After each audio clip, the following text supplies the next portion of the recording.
Green पास आज 100 वर्ष का हो गया, जिसके लेकर के आज बड़ी घोषणाएं की मुख्यमंत्री ने। वहाँ साथ में स्वास्थ्य मंत्री और स्थानीय विधायक भी उपस्थित थे और कई देशों का डॉक्टर्स भी आए हुए थे। 3 दिवसीय यह कार्यक्रम चलेगा, जिसमें मुख्यमंत्री ने आज सबके सामने क्या घोषणाएं की वो सुनी।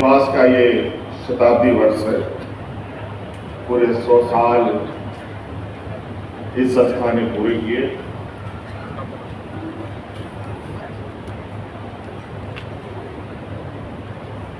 देश आजाद होने से पहले से ये संस्था आम लोगों की सेवा में समर्पित है। हालांकि इस राज्य में इसी तरह का एक और संस्था CIP अभी यहाँ पर अवस्थित है।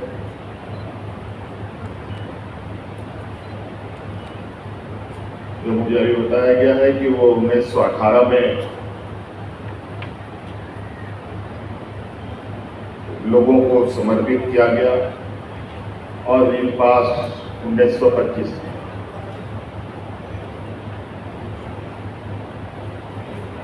CIP केंद्र सरकार के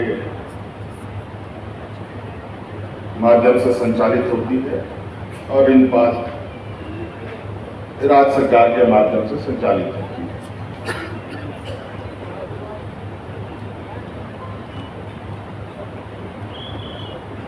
इस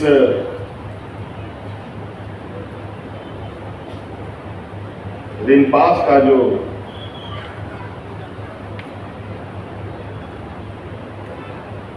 कार्य क्षेत्र है,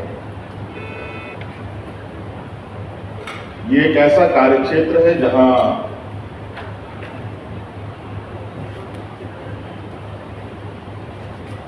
बहुत कम लोग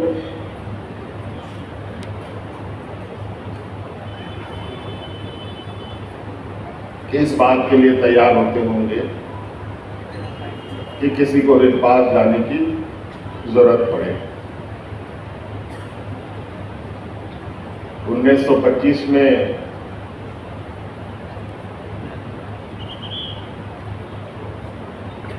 मानव मनस्थिति की क्या स्थिति रही होगी ये तो मैं नहीं बता सकता, लेकिन वर्तमान में मानव मनस्थिति जरूर बहुत ज्यादा परेशान करने वाला है। और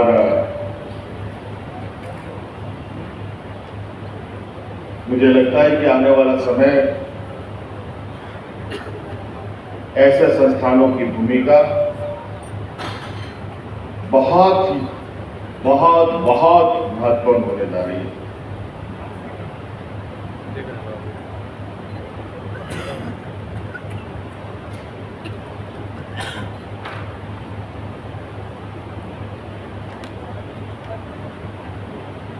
मुझे कभी ग्रीन पास के परिसर में आने का मौका नहीं मिला और शायद मेरे से ये क्षेत्र थोड़ा सा छूट सा गया है और अभी बैठे बैठे मैं बहुत जानने की कोशिश कर रहा था, लेकिन इतने छोटे से समय में इतनी बड़ी चीजों की को समझ पाना थोड़ा कठिन जरूर है। लेकिन आने वाला समय में विशेषकर इस ग्रीन पास के संदर्भ में विस्तृत समीक्षा के उपरांत यहाँ पर क्या क्या चीज बेहतर की जा सकती है उसको हम देखेंगे, क्योंकि इसकी महत्ता अपने आप में एक अलग चुनौतियों के साथ है।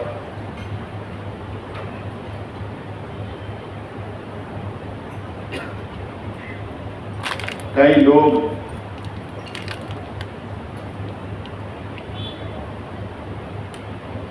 इस राज्य के अलग अलग कोने कोने से हमारे संपर्क में आए और हम लोगों ने जो भी मौजूदा व्यवस्था रहा होगा उसके माध्यम से ग्रीन पास तक लोगों को पहुंचाने का, भेजने का हम लोगों ने काम किया। लेकिन जब आज इस शताब्दी समारोह में इस संस्थान के विषय में थोड़ी बहुत जो बातें आ रही है, जो मैं देख पा रहा हूँ, जो समझ पा रहा हूँ,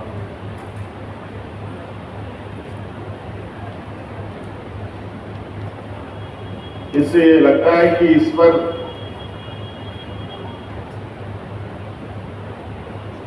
चलते चलते ये या साधारण इस विषय को समझना गलती होगा, गलत कदम होगा, और इसके लिए कहीं ना कहीं गंभीरता के साथ इस संस्थान के लिए काम करना होगा। यहाँ कितने व्यवस्थाएं हैं, कितने डॉक्टर्स हैं, कितने फैकल्टीज हैं, कितने नॉन टीचिंग स्टाफ है, कितने मरीज हैं, कितना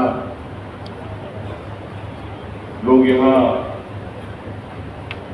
इनडोर हैं, कितना आउटडोर है, कितने महिलाएं हैं, कितने पुरुष हैं, कितने बच्चे हैं। बहुत बड़ा इसका एक अलग दायरा है, और शायद जिन लोगों ने भी ऐसे संस्थानों की परिकल्पना की, उनकी सोच बहुत दूर रही है।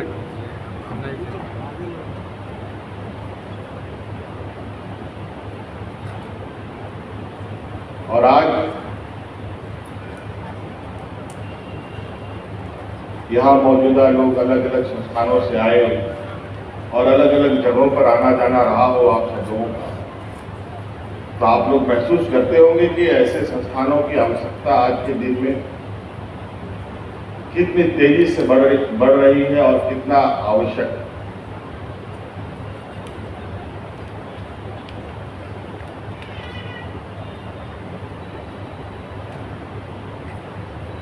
मुझे बताया गया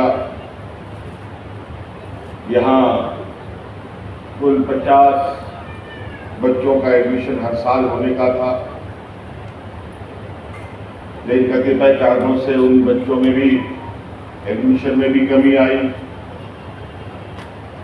क्या कारण है, इसको जानने की आवश्यकता है, और क्या कमी है, इसको पूरा करने की आवश्यकता है। और आज के दिन में जिस तरीके से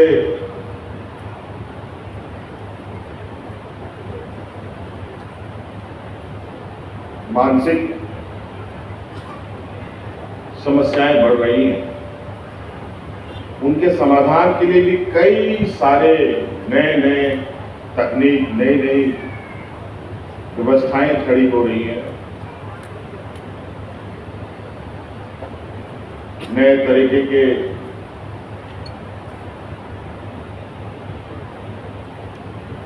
संसाधन देश दुनिया में उपलब्ध है। हमें लगता है वर्तमान तकनीक को भी जितने जल्द से जल्द हम लोग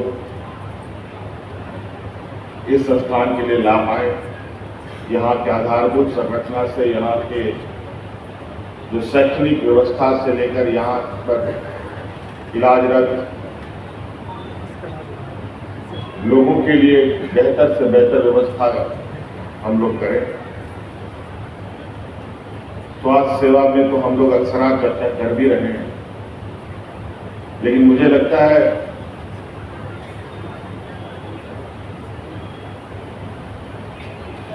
मनोचिकित्सा के लिए भी विशेष ध्यान देने की आवश्यकता है।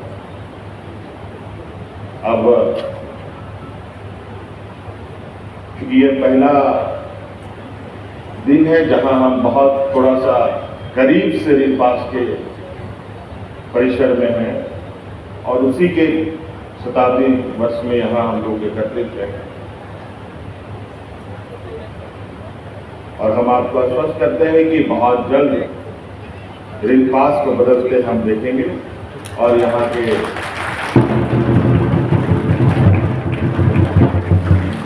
जो भी चिकित्सारत व्यक्ति है वो भी स्वस्थ होकर अपने अपने घर को जाएंगे। कई सारी बातें जैसे पूर्व में डायरेक्टर साहब ने बताया, हम लोगों ने कई वीडियो के माध्यम से भी देखा, कई लोग ऐसे हैं कि अपने परिवारजनों को यहीं पर छोड़ कर चले जाते हैं, उनको लेने भी नहीं आते है। समाज के अंदर कई ऐसी चीजें हैं, कई ऐसी घटनाएं हैं जो हमारे जहन में हैं। मैंने उनको महसूस किया है, देखा है कि ऐसी स्थिति में किसी भी परिवारजनों की क्या स्थिति होती है और जो इस समस्या से गुजरता है उसकी क्या स्थिति होती है। आप लोगों ने कई बार अखबारों के माध्यम से, सोशल मीडिया के माध्यम से कई ऐसी खबरें पढ़े होंगे जहां पर बच्चे को सिक्कड़ में बांधकर किसी खूंटे से बांधकर छोड़ दिया गया है, किसी महिला को हाथ पर बांध करके पेड़ से बांध के छोड़ दिया गया है। कई सारी ऐसी खबरें जो दिल दहलाने वाली है। कहीं ना कहीं हमारी ये व्यवस्था तक उनका पहुंचना, उनका एक्सेस बहुत ही मुश्किल रहा है। इसको और सरल और लोगों को उत्साह कैसे इसके प्रति भी जगे, अवेयरनेस प्रोग्राम के साथ आज लोग आगे बढ़ेंगे। इसलिए जो बहुत ज़्यादा विशेष नहीं कहते हुए आज यहाँ जितनी भी छात्र छात्राएं हैं, यहाँ पर फैकल्टीज हैं, यहाँ के प्रबंधन हैं, सभी को आपके इस ऋणपास के शताब्दी वर्ष के लिए मेरी ओर से ढेर सारी शुभकामनाएं। धन्यवाद।